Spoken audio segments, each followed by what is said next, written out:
We got another video for you guys today. So today we're going to talk about maintenance-free gardening. I used to all the time get a customer to call and say, I want a garden that's maintenance-free. And I'm sorry to tell y'all, there's no such thing as a maintenance-free garden. But there are steps you can do to make it easier so you don't have to do as much. So we're going to talk a little about that, and we're going to talk about a couple plants that you can use. So I would say number one, an easy way is if you have a smaller space or you want less to have to deal with, is consider a dwarf. A dwarf's going to allow you to put the plant in that space without it getting as big. Yeah, it's all about doing your research on each one of the plants that you want to have in your garden. One of the cool things, me and Sean were talking about it, is most every plant and style of plant that you see that you like, there's going to be a dwarf version of that, and then a larger, upright, bigger size of that. So that doesn't limit you on your space.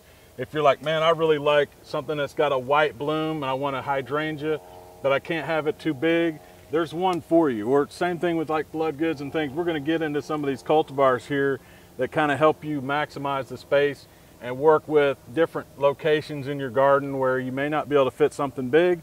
And the dwarfs kind of give you that opportunity to put something there that's going to be low maintenance. You're not going to have to prune it back every season.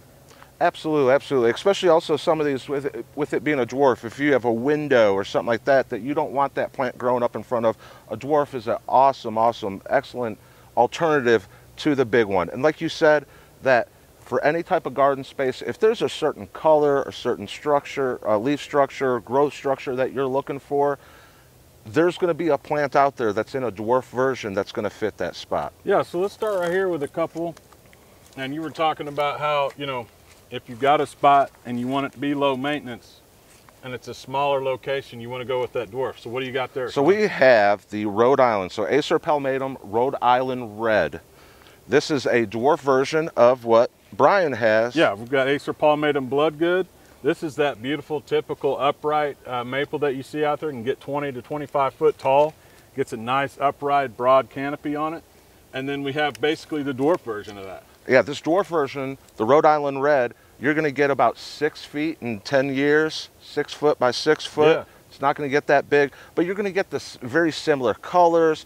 The leaf structure is very similar, so it allows you to get that look and maximize the space without having to get that big tree.